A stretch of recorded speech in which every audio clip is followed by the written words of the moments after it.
Balita mula sa lalawigan sa bawat rehiyon ng ating bayan. Dito sa Ang Pilipinas Ngayon.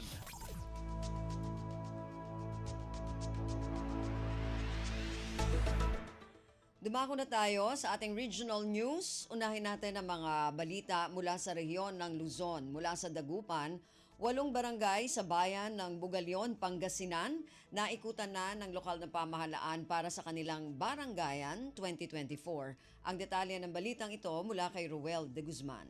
Duwarang barangay lamot sa doon-laan na lokalya pamahalaan na balay na Bugalyon, Jadluyag na Pangasinan katakip na gagawan dan Barangayan 2024. Nan May 3, sabit dan aktibidad at inawit na LGU Jad Barangay Hacienda, tanan May 7 Jad Barangay Lagit Padilla. Lapud saya, sare residente na bitlarang barangay at na napangkanawnawa ang pinagamuran so are ng durumaran serbisyo na amin niya opisina na LGU Bugalyon. Kaaruman na saya, amayamay niray inya singger ya libreng serbisyo at sare residente kapara na medical consultation, eye check-up, panbakuna at sare ugugaw, libreng ECG, kat dinabok, bagot ng ipan, tan bakuna ya anti-rabies para at sare aso tampusa. Wala mo sa lokalya Kadiwa Store, ang piyan makasaliw na murang produkto, ire-residente tan makatipid ira. Jad kabuuan, 8 barangay la, sunaw laan na LGU Bugalyon para at Barangayan 2024 kasumpalan, yaagawa sa aktibidad at anamiran barangay at palabas sa bulan na Abril. Malalapod RP Dagupan, Shak si Roel de Guzman para Radyo Pilipinas World Service. Balita mula sa lalawigan sa bawat rehiyon ng ating bayan. Dito sa Ang Pilipinas Ngayon. Maraming salamat, Ruel. Yan ang ulat mula sa Dagupan. Samantala, dumako naman tayo sa Bontoc Social Security System, Mountain Province. Kinikilala ang mga compliant employer na regular na nagbabayad ng kontribusyon ng kanilang mga empleyado. Ang detalye ng balitang ito mula kay Donna Kawis Balyo.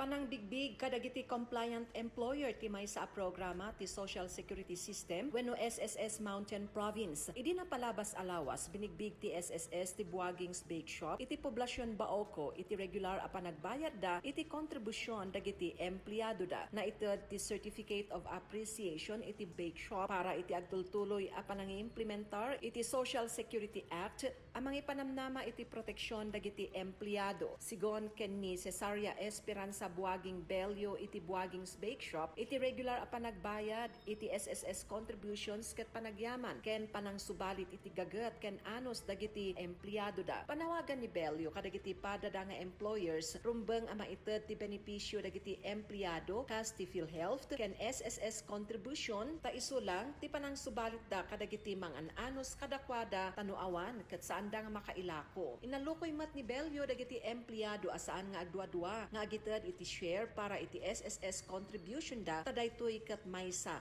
nga kangrunaan nga benepisyo. Sigon ken ni SSS Mountain Province Acting Branch Head Michael Pinlac nalaksid iti kampanya da aran after contribution evaders bigbigan mat ti SSS dagiti compliant nga employers. Narpos na Bontoc, Donna Kawis Balyo para sa Radyo Pilipinas World Service. Balita mula sa lalawigan sa bawat rehiyon ng ating bayan. Dito sa Ang Pilipinas Ngayon.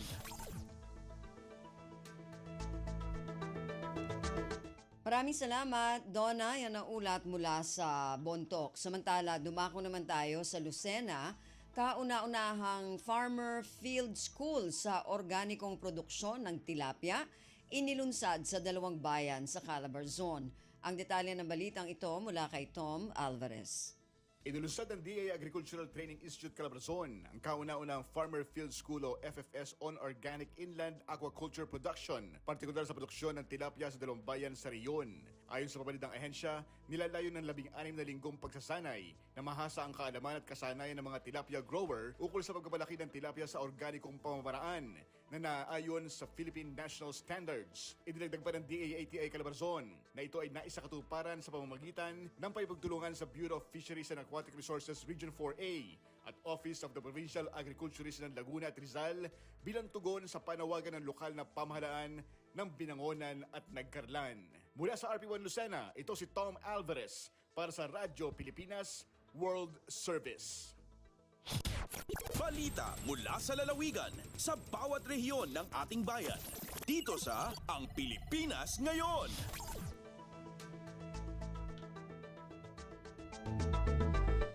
Maraming salamat, Tom. Yan ang ulat mula sa Lucena at kabuuan na ulat mula sa rehiyon ng Luzon. Samantala, dumako naman tayo sa rehiyon ng Kabisayaan mula sa Calbayog. Stable internal peace and security status idineklara sa lalawigan ng Northern Samar. Ang detalye ng balitang ito mula kay Suzette Pretencio. Gindeklara ang probinsya sa Northern Samar nga doon na sa ilarom sa stable internal peace and security status mahitungod nga wara nahihikitan nga aktibo nga guerrilla funds nga nag-ooperate sa probinsya. Ini ang ginanunsyo ni Department of the Interior and Local Government o DILG Secretary Benjamin Abalos Jr. ug Major General Camilo Ligayo, Commander sa 8th Infantry Division, durante sa Joint Regional Task Force 8 and Local Communist Armed Conflict o LCAC Peace and Development Dialogue kasankulop sa munisipyo sa Katarman. Dugang pa ni Major General Ligayo nga talawas na sa impluensya sa NPA ang tanan nga barangay sa lalawigan.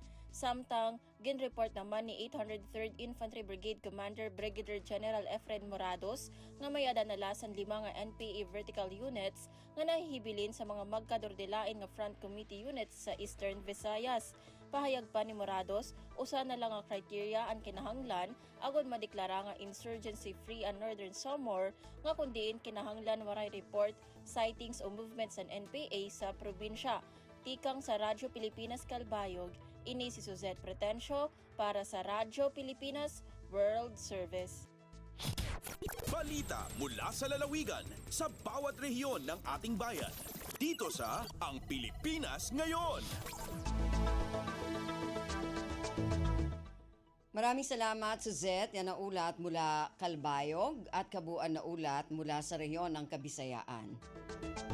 Dumako naman tayo sa rehiyon ng Mindanao mula sa Tandag Technical Review sa itatayong Bislig City Economic Zone Development Project isinagawa. Ang detalye ng balitang ito mula kay Raymond Aplaya.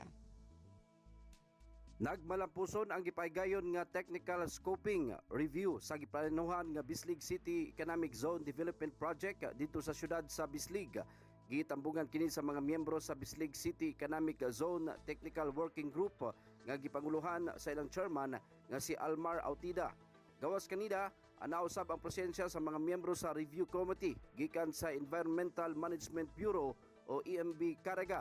Nasa irang maong aktibidad ang kabahin sa Environmental Impact Assessment o EIA process nga nagtumong alang sa pagsiguro nga dili makahatag og negatibong epekto ngadto sa kinaiyahan ang maong proyekto. Usa-usab kini sa mga rekisitos alang sa issuance sa Environmental Compliance Certificate o ECC. Subay niini gipaygayon ang maong technical scoping dito sa Environmental Management Bureau o EMB Regional Office sa siyudad sa Butuan. Gikan sa Radyo Pilipinas Tandag, kini sa Raymond Aplaya alang sa Radyo Pilipinas World Service. Balita mula sa lalawigan sa bawat rehiyon ng ating bayan. Dito sa Ang Pilipinas Ngayon.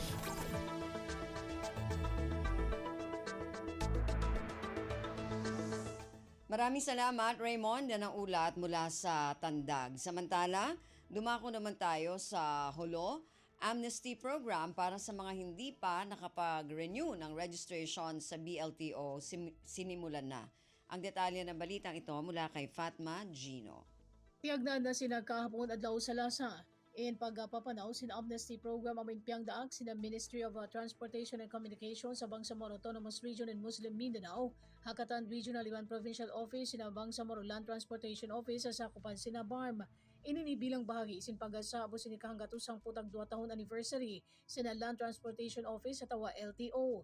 Mga duno na kiabay tay Abdul Basar Abdullah na kura sina BLTO Sulu, hababan sin program ini wayron babayaran penalty at tawa multa si mga driver at tawa operator, magabago sin katarangan sin sasakatan nila. Madto pa office sampay papitsang po sina Bulanyan May.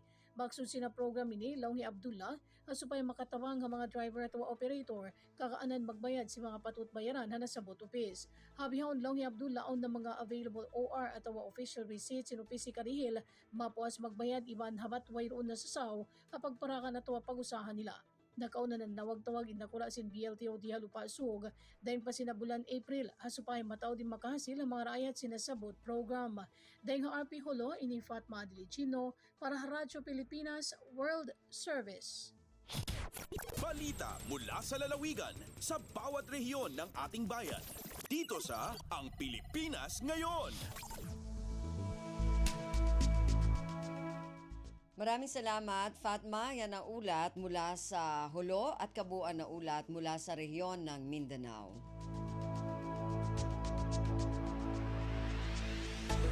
Narinig po ninyo ating regional news para sa araw na ito, kalipunan ng mga balita mula sa iba't ibang rehiyon at lalawigan dito sa Pilipinas.